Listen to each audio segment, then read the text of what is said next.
Y como les había anunciado en esta mañana en nuestra revista informativa de Hola Mundo, ya estamos aquí con nuestro segmento de análisis a la acción. Pues aquí tenemos ya a nuestro invitado especial, Juan Arias. Bienvenido. Amanda, muchas gracias. Saludar a los amigos, amigas, radioescuchas, nuevamente a Medio Mundo por este espacio y bueno, a comentar un poco del quehacer local, nacional y bueno, contentos de nuevamente estar acá. Muchísimas gracias. Mira, nosotros queremos un poco abordar el tema de la ciudadanía, este tema bastante complejo también. Cuando emergen los problemas sociales, políticos, se responsabiliza al Estado y a las autoridades locales. ¿Cuánta responsabilidad tenemos como ciudadanos? Bueno, si hablamos de ciudadanía, creo que debemos entender como derechos y deberes, responsabilidades, ¿no? Y creo que muchas veces también como ciudadanos quedamos debiendo porque creemos que únicamente la democracia o nuestra responsabilidad está en ir a dar el voto cuando también necesitamos estar participando, organizándonos. ¿Cuánta falta le hace a las ciudades, principalmente en los cascos urbanos, entender a la organización barrial como parte de un quehacer político desde la acción, ¿no? Así que creo que hay que encontrar esos mecanismos. La Constitución lo prevé, lo permite, pero hay algo más que se debería ir haciendo, ¿no? Tanto desde la institucionalidad como también desde nuestro quehacer, ¿no? Personal y organizativo. La gente se desentiende a veces de estos procesos organizativos porque también hay un conflicto de intereses internos. ¿Qué crees que debería hacer la ciudadanía para involucrarse en estos procesos organizativos ciudadanos? Bueno, hay un desafío gigante, ¿no? Hoy creo que la comunicación, así como y la tecnología da una oportunidad gigante a la forma como interactuamos como seres humanos, tanto lo público, lo privado, a nivel individual, viene esa dificultad de la sobre oferta de contenido. Entonces uno realmente está más en su celular, en una cuestión tecnológica, viviendo en una especie de burbuja y no interactúa muchas veces ni con sus semejantes, peor aún en estos procesos de organización, ¿no? Si vemos, por ejemplo, las elecciones de presidentes barriales, parroquiales, tienen poca participación, así que es algo que debilita aún más la participación democrática. Y como tú decías, ¿no? También hay un descontento con la política como tal. Es decir, si tú hablas de política en la casa, en el trabajo, en el bus, la gente siempre va a decir, no, eso es para las que se enriquecen, eso es sinónimo de corrupción. Y claro, no entendiendo lo que vive hoy el país con este gobierno, ¿no? También hace que aún más se agudice, porque claro, hoy gobiernan quienes tanto hablaron y se convirtieron, entre comillas, en los que lucharon contra la corrupción tantos años. Hoy son los principales inmersos en eso, ¿no? Hoy son los que están involucrados con gente en torno al narcotráfico, en torno a la venta de puestos desde el Estado, manejo de contratos millonarios, así que todo eso hace un cóctel que la ciudadanía se desentienda, ¿no? Así que es complejo. Desde la acción local, desde los gobiernos seccionales, hay esa oportunidad de cercanía, de devolverle a la gente la confianza y pues ahí viene uno de los desafíos, ¿no? Que tendrán los nuevos gobiernos locales. Al momento de tomar decisiones, la gente no está informada, está desinformada y también, obviamente, se deja obnubilar por las campañas, el marketing.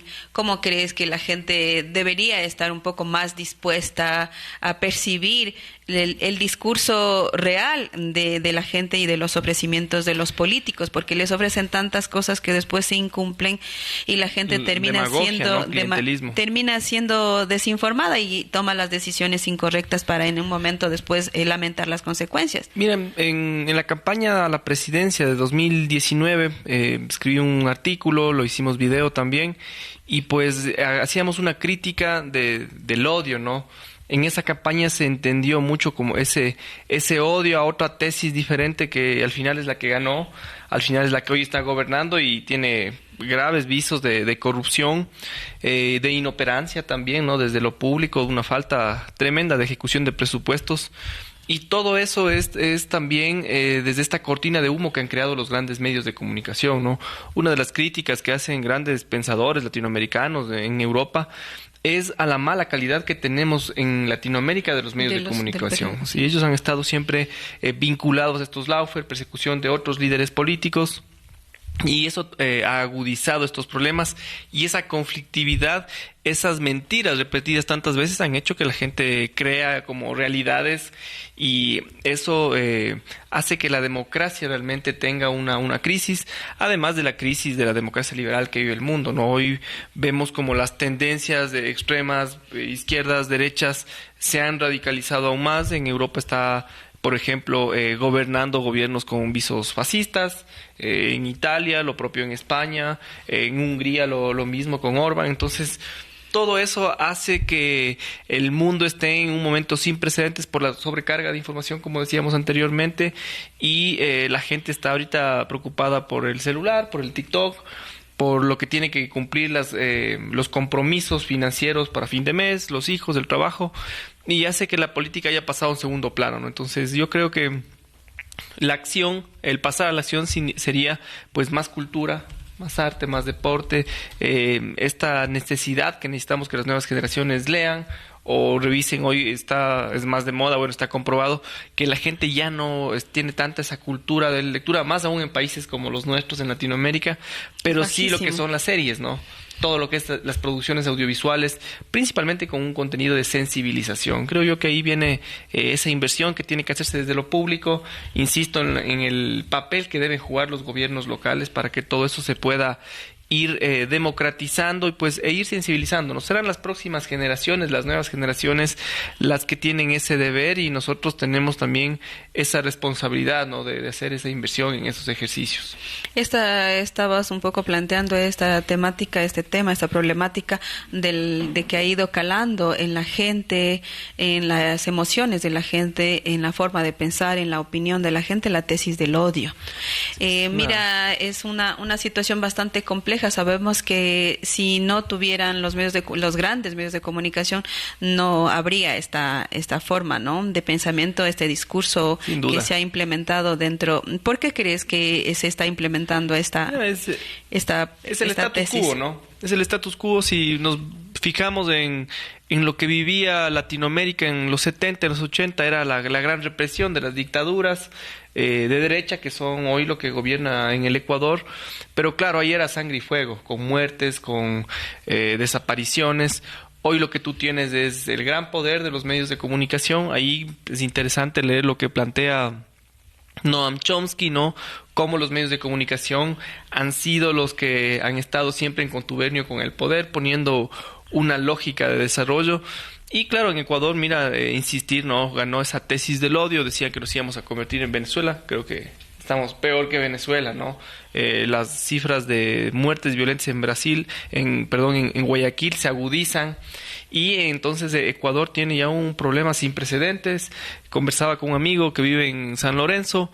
En San Lorenzo hay muertes que no salen en las noticias. A diario. O sea, hay un estado de terror complicadísimo, por la minería, por el tema narcotráfico, el tema de ser frontera también, tráfico de armas y número de cuestiones prohibidas, hace que todo esto se agudice, ¿no? Pero yo creo que hay que sensibilizar a que será la educación, será la inversión social lo que pueda paliar estos problemas.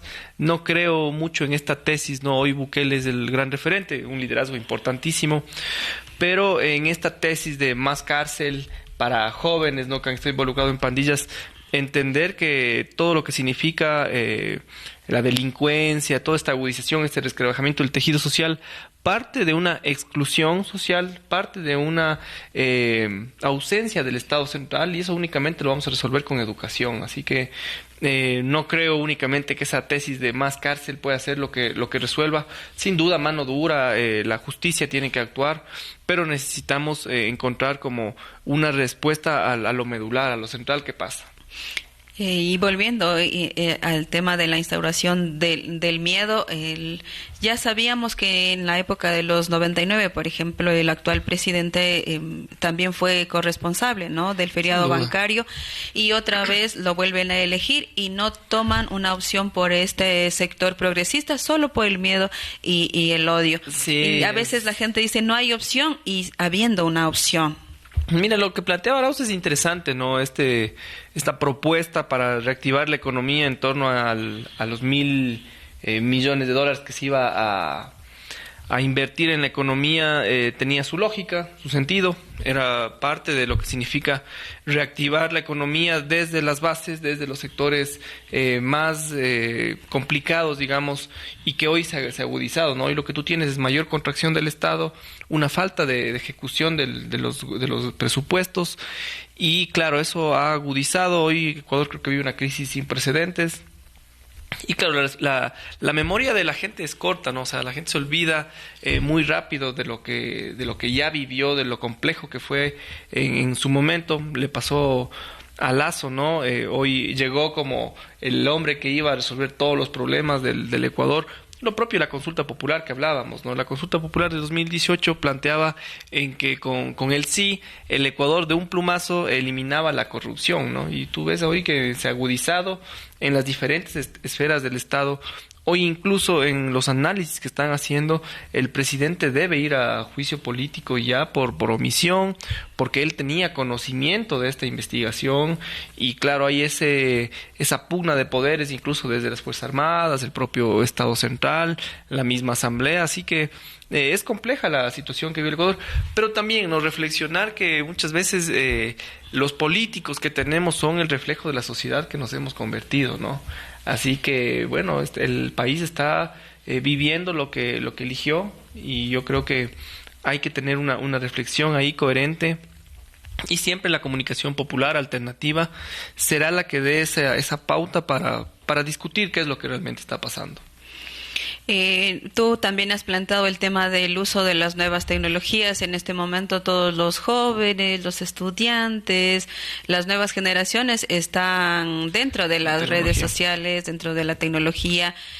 ¿Cómo hacer mejores ciudadanos en estos momentos de individualización, de donde la gente está como más ávida de otros contenidos y no de contenidos que en algún momento le pueden perjudicar o le pueden ayudar en su vida cotidiana? Mira, por ejemplo, en la campaña conocí a una chica, Cristina Hugo. Es interesante el papel que está jugando, sigue periodismo, y ella plantea un periodismo móvil, alternativo, en torno a temas ecológicos. Tiene una cantidad increíble de seguidores principalmente en TikTok, en Instagram lo mismo, y genera contenido interesante, ¿no? En torno a lo que significa el cambio de lógica en cuanto al consumo, a ciudades más sostenibles, al cuidado, por ejemplo, y lo que significa tener un manejo serio de lo que son los desechos sólidos en los rellenos sanitarios, el rescate de la laguna de Yaguarcocha, sin número de temas importantes, ¿no? Y hay muchos de esos generadores de contenido, influencers, que permiten pues tener esa reflexión. Hay otros, claro, que están con contenidos únicamente más ahí, un poco más vanos, que al final no aportan, ¿no? Entonces ese será uno de los grandes desafíos, ¿no?, de la comunicación de hoy, esta revolución digital que vive el mundo, de poder desde ahí compartir estos contenidos que sensibilicen, pero claro, siempre necesitaremos el accionar desde lo público, ¿no?, desde las capacidades del Estado central por un lado, desde la municipalidad, desde la prefectura, desde los gobiernos parroquiales, y lo propio desde la organización barrial. Así que es un conjunto. Hoy también entender que lo que vive el mundo es esta amenaza de una infocracia, es decir, no un mejoramiento de nuestra democracia, sino una infocracia en donde tienes mucho contenido, pero al final ese contenido no se lo usa en las necesidades que realmente deberíamos aplicarlo como sociedad y en las diferentes áreas. ¿Crees que esta crisis de violencia, esta crisis de inseguridad, crees que podría llegar a fortalecer, a hacer un cambio ya mayor, que la gente vea la realidad y pueda decir, no, pues nosotros elegimos mal, vamos a tratar de también involucrarnos dentro de una sociedad para poder transformar algo en nuestros territorios? ¿Crees que esta crisis podría generar cambios? Sí, claro, yo creo hacer algunas reflexiones, ¿no? Por ejemplo, en Ibarra, si hablamos de mi ciudad, creo que el fracaso de la actual administración nos hizo pensar que la anterior administración estaba bien, ¿no? Yo creo que es un error que Ibarra nos dirá los 4 años de gobierno. Yo le deseo lo mejor a la nueva autoridad, pero creo que es como lo de Lasso, ¿no? O sea, ya hicieron daño cuando gobernaron y hoy regresan, ¿no? Pero bueno. Ahora, hablando del gobierno central, creo que este rechazo en la consulta popular esta victoria en ciudades importantes, por un lado Pachacuti, por otro lado el correísmo, nos muestra de que la gente entiende que antes estaba mejor, que antes había inversión pública, que antes había una institucionalidad en medio de los problemas que tiene un gobierno, pero que había pues educación, había salud, había medicinas en los hospitales, y esa es la gente más pobre, ¿no? La que realmente se da cuenta de que hoy están faltando sus problemas. Yo, por ejemplo, tengo que operarme la rodilla, no sé cuánto se va a demorar la operación, pero imagínate con enfermedades catastróficas, enfermedades que necesitan medicina en este momento para poder solucionar sus problemas.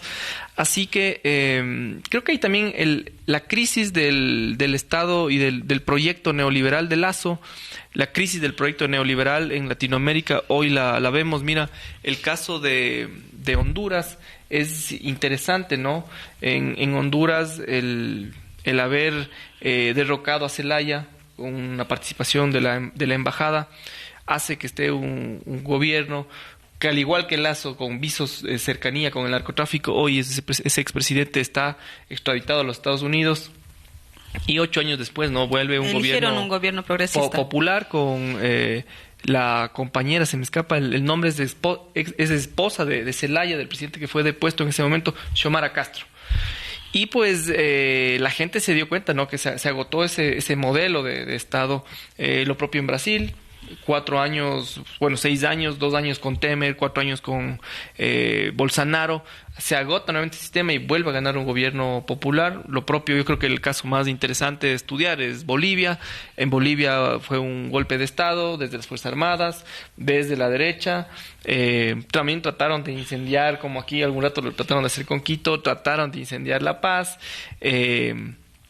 Y claro, ¿no? Ese golpe de Estado ahí tuvo 2 masacres fuertes, Sacaba, Sencata. Hoy volvió un gobierno popular de izquierdas con Arce. Pero claro, entender también lo que habla García Linera, creo que para quienes militamos en una postura progresista, de izquierdas, de una transformación real por los sectores sociales, vemos en donde el desafío hoy para los procesos que viven esta segunda oleada progresista no va a ser únicamente sostener las victorias sociales, populares que se habían alcanzado, sino más bien cómo avanzar a procesos de mayor transformación en cuanto a una redistribución mejor de la riqueza, a controlar sectores estratégicos, por ejemplo. Me parece interesantísimo lo que acaba de hacer López Obrador en México, nacionalizaron el litio. Leía hace unos días un análisis de lo que significa todo lo que es la minería para los países, principalmente para Latinoamérica, que estamos en vías de desarrollo, ¿no? Donde hacía una crítica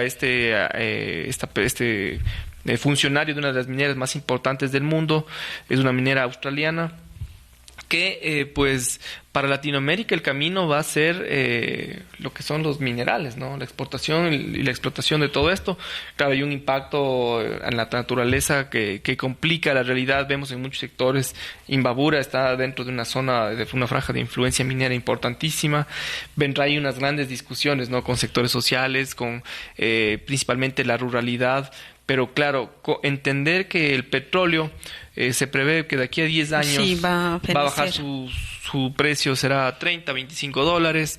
Las exportaciones, por ejemplo, de Colombia, en cuanto a petróleo, bajarán del 60% que representan actualmente al 20%, es decir, la tercera parte. Lo propio, algo similar, pasará en Ecuador. Y claro, no, eso nos permite y nos debe exigir a repensar hacia dónde queremos avanzar, ¿no? Porque mermarán muchos ingresos que tienen ahorita las economías. Y claro, quisiera también que discutamos, Amanda, cómo tú ves lo que significa esta nueva crisis migratoria, ¿no? O sea, es una realidad que está viviendo el país.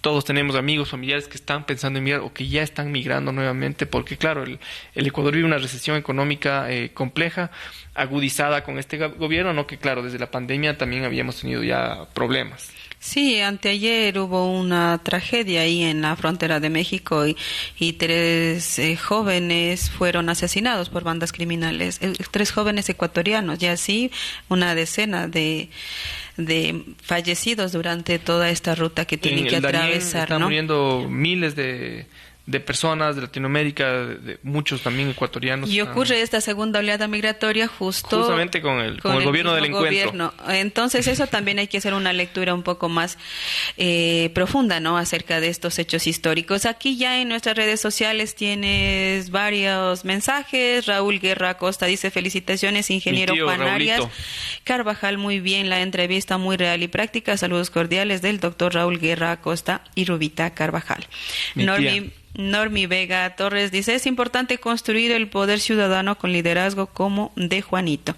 Con su capacidad llegará muy lejos, éxitos también. Gracias, pues, Normita. Mariusi también Ortega Navarrete dice: es necesario articularse entre colectivos, generar espacios seguros con la presencia ciudadana, el cambio cultural no es solo arte, son procesos que nos hagan ser mejores ciudades. Algunos comentarios. Con Mariusi, ¿no? O sea, la cultura es el pensar en el nuevo hombre, la nueva mujer, que entienda o que tenga sensibilidad, ¿no? Con lo que pasa en su alrededor, en el trabajo, en su barrio, en la ciudad, en el país, ¿no? Y eso hace mucha falta, así que es uno de los desafíos. Creo yo, si hablamos de Ibarra, el desafío va a ser darle modelo de gestión a los espacios públicos, no solo creer en la obra de infraestructura, concretos, herramientas, como el garante de la ejecución de las políticas públicas, sino el invertir, ¿no? En procesos de deporte, cultura, música, el tema, lo propio en la salud, ¿no? Creo que la salud post pandemia pasa a ser un baluarte clave en la sociedad. No puede seguirse entendiendo a la salud, a este acceso, como una dádiva o como una mercancía, ¿no? Sino más bien como una respuesta desde lo público hacia las personas. Mira, yo hace poco estaba escuchando a varios analistas aquí en América Latina que esta oleada que te estabas diciendo de los gobiernos progresistas que ahora están en una segunda fase, la gente, los gobiernos de izquierda pues fortalecieron el sistema público, invirtieron en salud, en educación, pero a pesar de eso no los volvieron a elegir en algunos casos. Después obviamente hubo también los golpes, ¿no? De Estado, pero mira, el tema también de invertir lo público no garantiza de que la gente esté contenta de que la institución pública pueda garantizar algunos derechos. Entonces, ¿qué es lo que pasa en la sociedad? A pesar de que haya inversión pública, por ejemplo aquí, ¿no? En el primer gobierno progresista, por ejemplo de Rafael Correa, se hicieron miles de obras y la gente sigue estando descontenta. Mira, es que el tema, lo dice Mujica, creo yo, muy claro, ¿no? Tiene dos reflexiones que me parece aquí importantísimas ponerlas. La primera es que quieres construir un edificio socialista con albañiles capitalistas, dijo alguna vez en una entrevista. Y lo propio es lo que reflexiona también García Linera, ¿no? O sea, hay un avance desde los sectores populares que pasan a ser clases medias, y cuando pasan a ser clases medias se olvidan de dónde vienen. Y claro, empiezan a sentirse de derechas, a sentirse como estos grandes empresarios o dueños del capital. Y claro, eso ha hecho que ellos se olviden realmente de las conquistas sociales que hubo: salud, educación, infraestructura. Entonces, todo eso agudiza, ¿no? Porque, claro, muchas veces hace falta el trabajo desde la base, el trabajo desde entender qué significan estos procesos de lucha social, que no vienen de la noche a la mañana. Un gobierno, ¿no? Son procesos históricos. Si hablamos de marzo, el mes de la mujer, no es algo que viene de un año, 2 años. Esto viene de 100 años o quizás más de lucha, ¿no? Con incluso muertes. Entonces, todo eso configura una necesidad de encontrar los mecanismos de reflexión y de conocer nuestra propia historia, ¿no? Creo que eso nos hace mucha falta. Hay una falta de identidad. También, claro, entender lo que ha sido Latinoamérica, gobernada por élites. Creo que Ecuador es uno de los casos más agudos, bastante torpes, ¿no? Que únicamente han vivido del Estado. O sea, si pensamos y reflexionamos qué grandes empresas hay en el Ecuador, serán transnacionales, muy pocas empresas realmente nacionales que generen y que sean parte de un nacionalismo que también necesitamos tener. Y claro, eso hace que tengamos pues una lógica de desarrollo totalmente diferente. En el gobierno de la Revolución Ciudadana la clase media pasó del 20 al 40%. Pero claro, hay un estudio también algún rato revisaba, lo hacían en México, ¿no? La clase media se cree clase alta y hay sectores populares que se creen clase media. Entonces se identifica más con el tema capitalismo, que del famoso emprendimiento, de la famosa empresa privada, cuando en Latinoamérica y principalmente en el caso de Ecuador, el principal promotor y generador de economía es el Estado. O sea, si nos ponemos a reflexionar, principalmente en los primeros años del gobierno de la Revolución Ciudadana, hasta el 2013-14, el boom que existió en lo que significa la construcción de nuevas viviendas por los créditos que había desde el IES es increíble. Y los grandes ganadores de eso fueron gente de clase media que tuvo la oportunidad de invertir y tener estas grandes ganancias, ¿no?, en torno a esto, pero fue principalmente por una inversión del Estado. Se trajo la plata del exterior que estaba en las reservas, que hoy nuevamente Lazo, otra vez en una economía dolarizada, vuelve a mandar recursos al exterior a tenerlos como reserva, y se los trajo acá a invertirlos en la gente y dar este acceso de vida, que es tener una vivienda, pero además que es un reactivador de la economía. O sea, la construcción es uno de los sectores que dinamiza la economía, así que hoy vemos también esa ralentización, pero claro, hay que entender que necesitamos procesos de una lógica de desarrollo económico seria, porque caso contrario tú puedes tener una burbuja inmobiliaria, como lo propio que hubo en España, en Estados Unidos y en 2008, y todo eso complicaría, ¿no? Así que ahí vienen discusiones complejas, ¿no? Entender lo que significa esta ley de plusvalía, entender lo que debe significar, ¿no? Regular lo que es esta ganancia desmedida por la apropiación de la tierra, que es en definitiva apropiación del capital, y que esto es lo que hace que se aceleren esas brechas sociales, ¿no?, entre los diferentes sectores.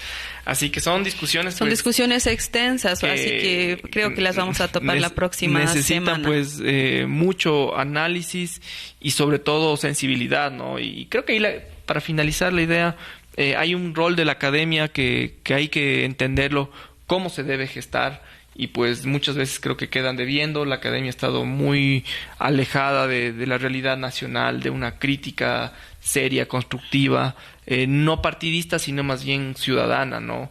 Así que, y que guíe pues todo este debate. Pasa en Ibarra, pasa en el país, así que es algo también, es una tarea pendiente, ¿no? Y serán los nuevos profesionales, los académicos, la gente que está en estos espacios, los que deben guiar también ese desarrollo, ¿no?, a las nuevas generaciones de profesionales. Agradecemos la presencia pues aquí en esta mañana de los jueves de Análisis a la Acción. Muchísimas gracias, Juanito. Pues la próxima semana también estaremos abordando varias temáticas. Es 8 de marzo también, vamos a estar haciendo un programa especial y necesitamos ahí pues tu participación. Muchas gracias. ¿Algo que quieras adherir? No, Amanda, muchas gracias. Estoy contento con Medio Mundo que nos haya permitido tener este espacio acá. Creo en la comunicación, parte de mi formación académica está en lo que significa el análisis político, disfruto muchos espacios y es parte de contribuir, ¿no?, a lo que decimos, a dar una crítica a la sociedad que estamos, que nos desenvolvemos, pero también un aporte, ¿no?, desde soluciones que se pueden ir llevando desde los diferentes espacios. Así que cada uno somos actores políticos y pues a seguir construyendo pues una mejor ciudad y un mejor país. Ok, muchísimas gracias, muy amable.